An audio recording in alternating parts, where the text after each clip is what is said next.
നമ്മൾ ഇന്ന് തയ്യാറാക്കാൻ പോകുന്നത് കൽത്തപ്പം അഥവാ കുക്കറപ്പം റെസിപ്പിയാണ്. അപ്പോൾ നമുക്ക് വീഡിയോയിലേക്ക് പോകാം. അപ്പോൾ നമുക്കിതിൻ്റെ മാവുണ്ടാക്കലേക്ക് കിടക്കാം. ആദ്യം നമ്മൾ കുതിർത്തി വെച്ച അരിയിലേക്ക് നമ്മൾ മിക്സിയിലിട്ടിട്ട് നമുക്കതിലേക്ക് ഏലക്കായും പിന്നെ കുറച്ച് ചെറിയ ജീരകവും പിന്നെ കുറച്ച് വെള്ളവും ഇട്ടിട്ട് നമുക്കൊന്ന് അടിച്ചെടുക്കാം. അത് കഴിഞ്ഞിട്ട് ഈ അടിച്ചെടുത്തതിലേക്ക് പിന്നെ കുറച്ച് ചോറും വേവിച്ച ചോറും ഇതിലേക്ക് കുറച്ച് തേങ്ങ ഇട്ടിട്ട് നന്നായി മിക്സാക്കിയിട്ട് മാവ് പോലാക്കി എടുക്കാം. അതിൻ്റെ ഇടയിൽ നമുക്കൊരു ശർക്കര പാനി തയ്യാറാക്കാം. അപ്പോൾ ആദ്യം ശർക്കര ഇട്ടിട്ട് കുറച്ച് വെള്ളം ഒഴിച്ചിട്ട് നമുക്കൊന്ന് ചൂടാക്കിയിട്ട് അത് മെൽറ്റാവണ വരെ ഒരു ശർക്കര പാനി തയ്യാറാക്കി എടുക്കാം. അത് കഴിഞ്ഞിട്ട് നമ്മൾ മാവെടുത്ത് റെഡി ആയിട്ടുണ്ട്. അതിലേക്ക് നമ്മൾ നേരത്തെ ഉണ്ടാക്കിയിട്ട് ശർക്കര പാനി ഇതിലേക്ക് ചേർക്കാം.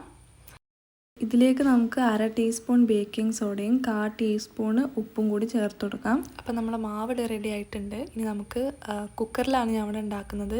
അതിലേക്ക് ആദ്യം നമുക്ക് കുറച്ച് തേങ്ങ കുറച്ചു ചെറിയ ഉള്ളിയും കൂടി ഒന്ന് വഴറ്റിയെടുക്കാം. ഒന്ന് കളറ് മാറുന്ന വരെ വഴറ്റിയെടുത്തതിന് ശേഷം അതിന് മുകളിൽ കുറച്ച് മാറ്റിയെടുത്തിട്ട് അതിലേക്ക് നമ്മൾ നേരത്തെ ഉണ്ടാക്കിയ മാവ് ഇതിലേക്ക് ഒഴിച്ചു കൊടുക്കാം. അത് കഴിഞ്ഞിട്ട് നേരത്തെ മാറ്റി വെച്ച ഈ തേങ്ങ കൊത്ത് നമുക്ക് അതിൻ്റെ മുകളിലൊന്ന് വിതറി കൊടുക്കാം. എന്നിട്ട് അടച്ച് വെച്ചിട്ട് അതിന് മുന്നേ നമ്മൾ ഇതിൻ്റെ മുകളിലുള്ള വിസിലൊന്ന് ഊരി വെക്കുന്നുണ്ട്. അപ്പോൾ നമ്മുടെ കുക്കറപ്പം ഇവിടെ റെഡി ആയിട്ടുണ്ട്. അടിപൊളി കുക്കറപ്പാണ്, എല്ലാവരും ട്രൈ ചെയ്ത് നോക്കണം. അതുപോലെ ഇങ്ങനത്തെ റെസിപ്പീസ് നിങ്ങൾക്ക് ഇഷ്ടപ്പെടുന്നുണ്ടെങ്കിൽ നിങ്ങൾ കമൻറ്റിൽ അറിയിക്കുക. Okay, by.